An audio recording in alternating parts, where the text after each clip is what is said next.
What kind of game is Funko playing? Biddy's found a new home. Well, this is a Goliath mistake. This is an error of global proportions. The answer to this puzzle is easy. Lean startup.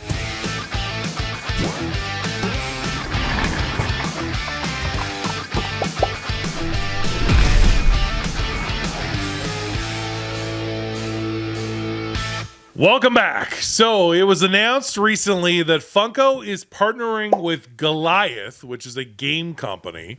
I'm just going to read the opening blurb so we can kind of get a sense of what's going on here. Yeah. Under a multi-year agreement, Goliath will be the exclusive worldwide distributor of Funko's current catalog of games and puzzles and has agreed to collaborate with Funko to develop and distribute new games and puzzles. Okay. We're making more. The agreement includes an initial payment from Goliath, followed by future minimum guaranteed royalty payments for the use of Funko's brand. Additionally, Goliath will acquire Funko's current inventory of board games and puzzles, as well as the rights to intellectual property related to the studio. Gotcha. So, Funko found a way. Yeah. Now, we all know that some versions like of the Funkoverse and other games made their way to the landfill last year. So we talked about how the puzzles weren't going to work. Yeah. And I think that they know that. Yeah. And they found someone to buy all these. Yeah, but this is actually a good thing. This is a good thing and a more of a I'm not surprised. Sort of venture. Like, it's funny to make fun of it, but it's actually a good thing. Yeah. Because they're basically taking this market that they have and just giving it to somebody else. Somebody else can run with it. It's like Warner's Brothers right now is shopping the Aquaman 3 script because they want a different studio to make it. You know, we'll take a royalty check for Aquaman, but you can make the movie. Yeah, we got to stop doing these. That's basically what Funko. If that's what Funko's doing. Yeah. If they're giving it all to Goliath and they have to produce it, they have to distribute it, and you just give us a royalty check, but you're using Funko. Yeah. Then that's great. But I don't know how that would work because how would all the licenses work and all that kind of stuff. So what's weird to me is that Funko acquires all of these licenses from intellectual properties and then puts them into Funko products. Right. So you're basically giving that to Goliath to run with. But I guess Funko has to prove it all. I would guess so. Yeah. But then, let's say they do a new board game for DC characters. Is it fall under the current licensing that Funko's already paying DC Comics? Like, how did I'm not a lawyer. Yeah, lawyer. But this is like, I mean, it could be actually a good thing. Like, they may actually be streamlining a little bit and getting some of the stuff out. Now, I don't know who's going to take Blockbuster Rewind off your hands. That one's going to be a tough sell. I mean, I don't know. Be a tough sell, I don't know who's going to. It's too bad there's no more video rental stores. Yeah, I don't think they would take them either. It's like, hey, you want Can you imagine how those would sell, though, back in the day? Oh, they might. I mean, at Blockbuster Video, if you had figures. Yeah.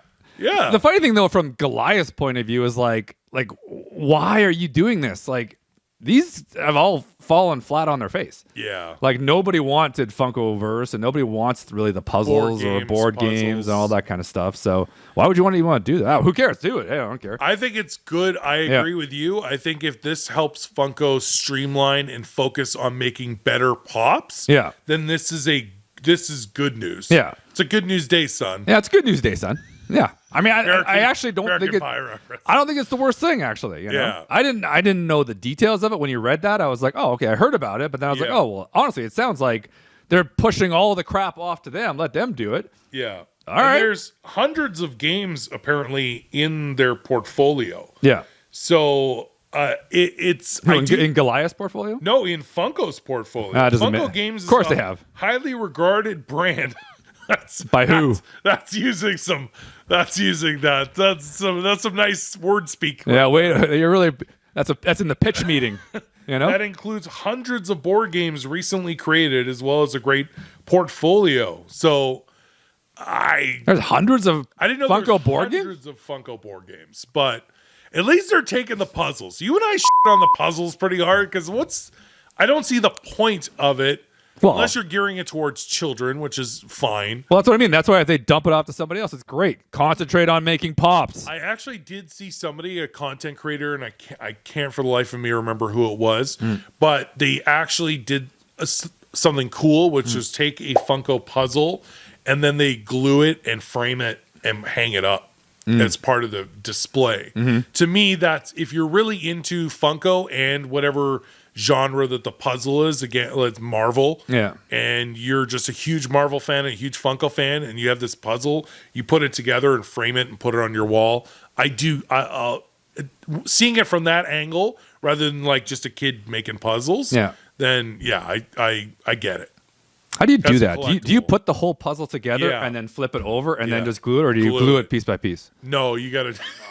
that would take way too long. Yeah. Yeah, just over the back. Yeah. And then you just put like a piece of cardboard on it? And just put it in a frame. But you got to flip it over without it all falling apart. Cardboard, the puzzle is made of cardboard. True. Well, if you clear Mod Podge the top, that's a sealer, a glue sealer. Yeah.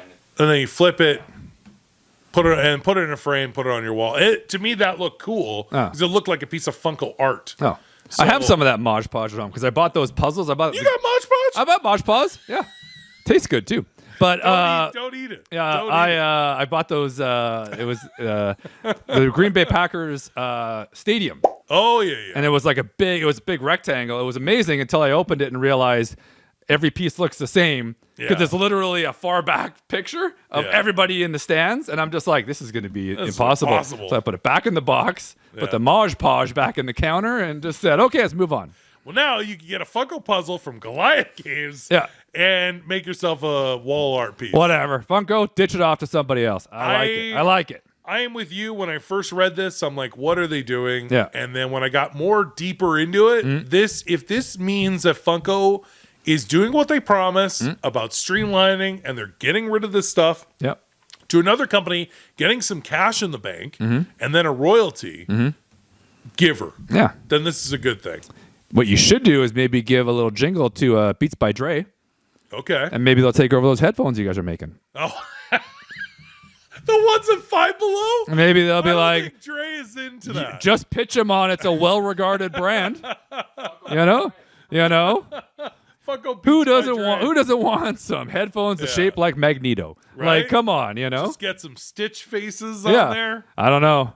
That's got a winning idea on I heard Dr. Dre is huge into Disney. He's a huge He loves Disney. Yeah. We could probably make that work. They all look like Olaf from Frozen. Give him a call. Funko Beats by Dre. Yeah. Anyway, what do you think? Is this... Hey, if it means it's still like you're still holding the licenses and all that crap, and you're getting it off it's your production. You have to streamline, lean start up your production. You have too much production going on. Yeah. Get your production back over to doing Funko Pops. Get someone else to do this. Get two guys in an office, and their job is to approve everything with these guys. You guys go make the puzzles and all that other crap and the board games and whatever, and you just stick to Pops. It's actually a good thing. So, and you're getting a bunch of money, and you're buying they're buying the inventory. They're buying all the inventory. That's pretty good. That's pretty amazing. That's a pretty good deal for Funko. That's pretty amazing. Yeah. What do you guys think? Tell us in the comments. Is this a good thing for Funko? We think so. Offloading a bunch of the dead inventory that they shouldn't be focusing on, and maybe get back to making just Pops. Yeah. This is probably a positive, but we want to hear from you guys. Tell us what you think. Don't forget to like, comment, and subscribe. Until next time, I'm Fish. K-Dog. We'll see you again soon.